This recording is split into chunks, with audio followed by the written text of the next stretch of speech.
শেখ হাসিনা সরকারের আমলে দেশের নতুন এক শিক্ষা কারিকুলাম সংযুক্ত করা হয়েছে। যেই কারিকুলামের কোনো কার্যকর পরীক্ষা নাই, সারা দেশে পড়ানোর মতো দক্ষ শিক্ষক নাই। এই কারিকুলামের শিক্ষণ পদ্ধতি এবং বই নিয়ে শুরু থেকেই আলোচনা সমালোচনা শুরু হয়েছিল এবং শেখ হাসিনা সরকারের পতনের পর থেকে এখন আবারও আলোচনা শুরু হয়েছে যে এই কারিকুলামকে থাকবে নাকি থাকবে না। ইতিমধ্যে নতুন সরকার এই নতুন কারিকুলামের কার্যক্রম স্থগিত ঘোষণা করেছে। এখন দেখার বিষয় যে এই কারিকুলামটাকে রাখা হয় কিনা। তো আমি যেহেতু এই কারিকুলামের শিক্ষাদান করি, তো প্রথমে আপনাদেরকে একটু বলি যে নতুন কারিকুলামের বইয়ে আসলে কি কি আছে, সেইটা আসলে কতটা ভালো এবং এই কারিকুলামের আসল সমস্যাটা কোথায় এবং ঠিক কোন জায়গায় চেঞ্জ আনা লাগবে। দেখেন, নতুন কারিকুলামের ফিলোসফি এবং কন্টেন্ট যেভাবে সাজানো হয়েছে সেটা নিয়ে এই বছরের শুরুতে এবং গত বছরের শেষের দিকে আমি ভিডিও দিয়েছিলাম। আমার আলোচনায় বলেছিলাম যে নতুন কারিকুলামের কন্টেন্ট আমার ভালো লেগেছে, মূল ফিলোসফি আমার পছন্দ ছিল, শুধু সিলেবাসের মধ্যে পড়ে না থেকে দক্ষতা ভিত্তিক পড়াশোনা এবং বাস্তব সমস্যা সমাধানের দিকে গুরুত্ব দেওয়ার কথা বলা হয়েছিল এই নতুন কারিকুলামে। গতানুগতিক মূল্যায়নের বাইরে গিয়ে ভিন্ন কিছু আনার পরিকল্পনা ছিল। এই কারিকুলামের সার্বিক উদ্দেশ্য এবং কাজ নিয়ে এনসিটিভির একটা আলোচনায় আমন্ত্রণ পেয়ে সেখানে যাই।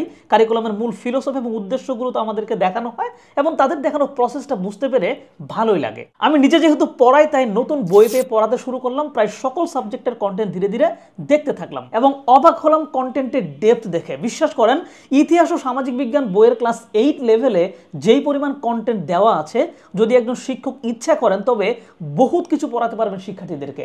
ক্লাস 9 এর ক্ষেত্রেও সেম এবং কন্টেন্ট এক এক ক্লাসে এক এক লেয়ারের দেওয়া আছে। মানে ক্লাস 8-এ যেসব কন্টেন্ট দেওয়া আছে 9-এ তার চেয়ে একটু অ্যাডভান্স। এইরকম ম্যাথের ক্ষেত্রেও খেয়াল করে দেখেছি যে ক্লাস 8-এই অনেক অ্যাডভান্স ম্যাথ দিয়ে রেখেছে। বইয়ে যা দিয়েছে সেইটা বোঝাতে শিক্ষককে নিজে থেকেই অনেক কিছু আলাদা করে শিক্ষার্থীদেরকে বোঝাতে হয়।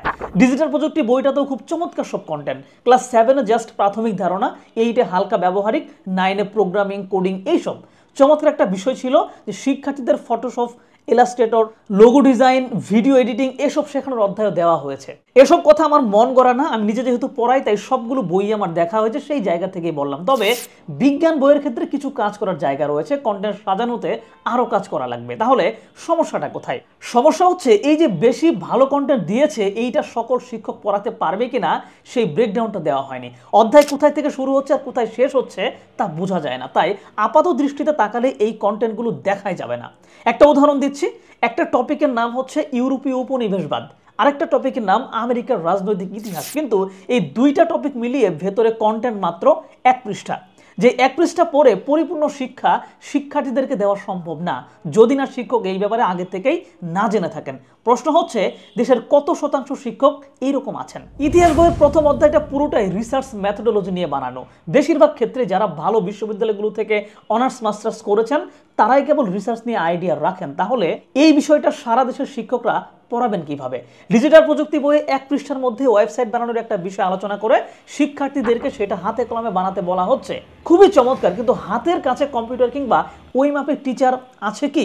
তার মানে আমি বুঝাতে চাইছি যে নতুন কারিকুলামের কন্টেন্ট আমার ভালো লেগেছিল, 2-1টা জায়গা বাদে যেগুলো সংস্কার জরুরি, এবং একজন ভালো শিক্ষক এই কন্টেন্ট থেকে বাচ্চাদের যা যা শেখাতে পারবেন তা অভাবনীয়। কিন্তু প্রশ্ন হচ্ছে, এত কিছু বাচ্চারা কি নিতে পারবেন? আমি বলবো হ্যাঁ, নিতে পারবে। ইংলিশ মিডিয়ামের ক্লাস 3-4-এ হাই লেভেলের ফিলোসফি, ম্যাথ, লিটারেচার এগুলো নিতে পারলে এইটুকু কেন নিতে পারবে না? সঠিকভাবে পড়াতে পারলে অবশ্যই নিতে পারবে। তাহলে সমস্যাটা কোথায়?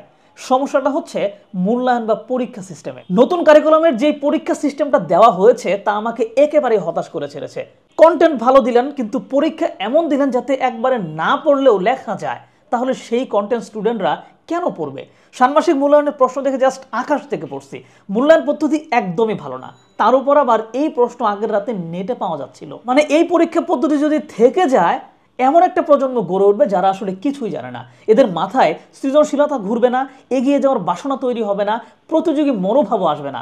সমস্যার সাথে খাপ খাওয়াতে হয়ে উঠবে একদম অপারগ এবং একটা অলস এবং কর্মী প্রজন্ম তৈরি হবে। আর এমন অবস্থায় আমার অভিমত হচ্ছে নতুন কারিকুলামের কন্টেন্ট যা আছে সেইটাকে রিঅর্গানাইজ করতে হবে।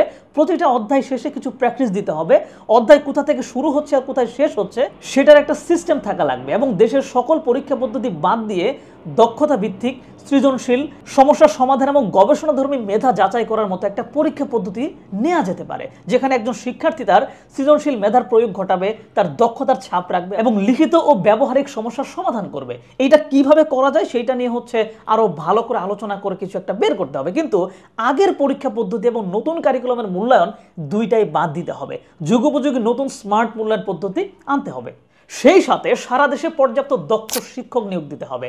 দক্ষ এবং যোগ্য অনেক মানুষ শিক্ষকতায় আসতে চান না জাস্ট বেতন কাঠামোর জন্য। বেতন এবং অন্যান্য সুযোগ সুবিধা কম বলে অনেকের পড়ানোর আগ্রহ থাকা সত্ত্বেও শিক্ষক হিসেবে যোগ দেন না। এই সমস্যার সমাধান করতেই হবে। বিগত সরকার স্কুলে স্কুলে কম্পিউটার ল্যাব বসানোর নামে বহুত টাকা দুর্নীতি করেছে, কিন্তু কাজের কাজ কিছুই হয়নি। দেশের স্বার্থেই স্কুলগুলোকে আধুনিক করতে হবে, যেখানে দুর্বল কারিকুলামের মধ্য থেকেও ভালো মূল্যায়নের মাধ্যমে মেধাবী এবং দক্ষদের বের করা যায়, সেখানে নতুন কারিকুলামের কন্টেন্ট তো রিচ, সেটাকে আরেকটু মডিফাই করে একটা চমৎকার মূল্যায়ন চালু করতে পারলে সেখান থেকে যোগ্য লোক বেরিয়ে আসবে। মানে এখন যেটা হয়েছে যে না পড়লেও পাশ করা যাচ্ছে, মানে একদম না পড়ে গেলেও কিছু না কিছু লেখা যাচ্ছেই, এই ব্যবস্থাটা যদি বন্ধ করা যায় তাহলেই পোলাপান এই কন্টেন্ট থেকেও বা এই কারিকুলাম থেকেও ভালো করে পড়াশোনা করবে, শিক্ষকরা অনেক ভালো করে বুঝাতে চাইবে, তখন দেখবেন অটোমেটিক্যালি মেধাবী মানুষজন কিন্তু বেরিয়ে আসছে। দেখেন, শিক্ষা ব্যবস্থা মূলত একটা জাতি কেমন হয়ে উঠবে সেইটা ঠিক করে দেয়।